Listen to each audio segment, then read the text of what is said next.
How's it going, everybody? My name is Castaneda. I'm a Cuban hip-hop artist here to bridge gaps and seek truth. And today I want to talk about why it may seem impossible to stop looking at porn. This is my land, this is my city, and this is my flag. These are my people, man, this is my clan. We will not give it up to you, no, you cannot.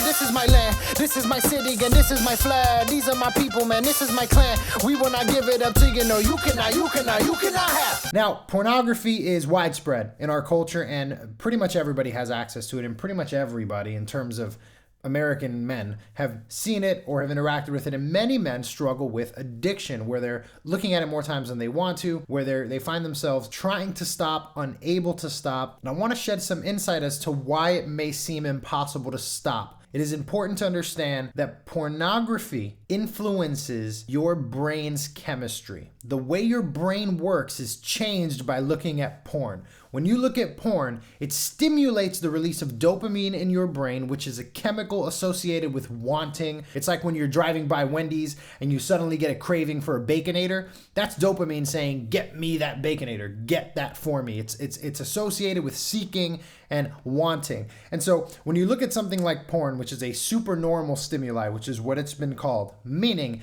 it releases an inordinate amount of dopamine in the brain, more than your brain was really meant to process and handle. Your brain was not designed to look at images of sex constantly and in such endless novelty that we can. And so because of that, your brain starts to become adapted to it so that you kind of need pornography to feel stimulated. And so when you stop a habit, what happens is your brain starts to release dopamine at the times it would release it before when you would engage in that habit. So let's say I'm addicted to candy. At 3 o'clock every single day, I have a Snickers. And I do this for weeks and months and years. If I say I'm gonna stop eating Snickers, what's gonna happen at 3 o'clock? That next day, or a week later, or 2 weeks later, my brain's gonna notice something has changed. We usually have a Snickers. Why aren't we having a Snickers now? And thus, it starts to release a chemical, dopamine, that basically tells you, I need a Snickers right now. Give me a Snickers. Many guys have actually expressed this feeling as it pertains to pornography as feeling literally pulled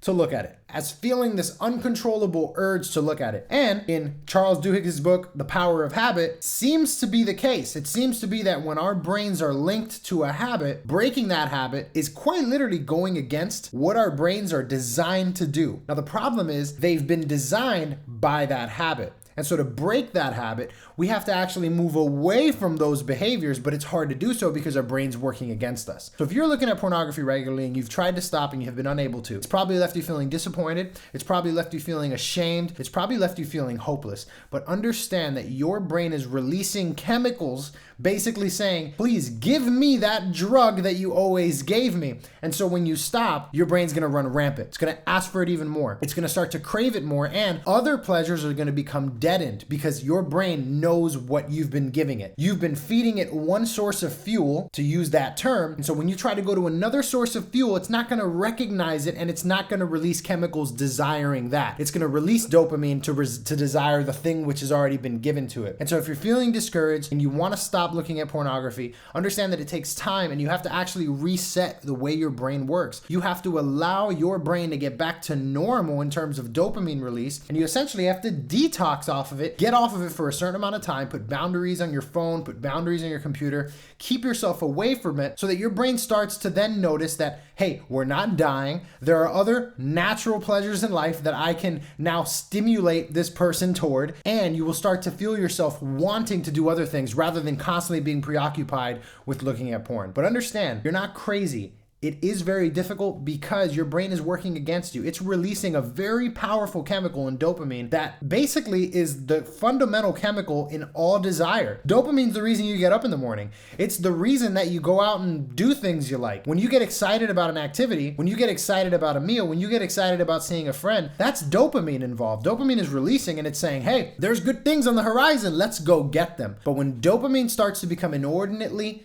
increased because you're looking at a supernormal stimuli for long periods of times, then the tolerance and the sensitization level becomes higher. And so lesser things start to stimulate you less. So you might think, man, I really do need porn to feel good, to feel alive, to feel comfortable, to not feel stressed, to not be anxious. But understand that's a normal part of recovery. If you're interested in this information, I recommend you look up all of the good research that I'm actually going to link below in my description talking about these things. There's a great website called Your Brain on Porn led by Gary Wilson. There is a Reddit site called NoFap that talks about these very elements, and it could probably help give insight as to what's going on with you. You're not crazy. Your brain's working against you. Well, that's it. If you like this video, please like and subscribe, hit the little bell, share it with your friends, and understand that we're all on this journey together, and we're going to get through it because we control our minds. Our minds does not control us. We are able to move past this. And if you're a Christian, then you know this to be true. The Bible says, do not be conformed to the patterns of this world, but be transformed by the renewing of your mind in Romans 12.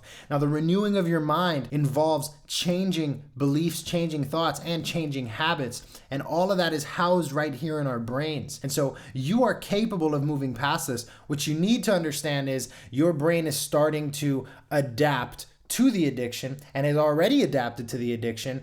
And now it needs to be rewired to move forward.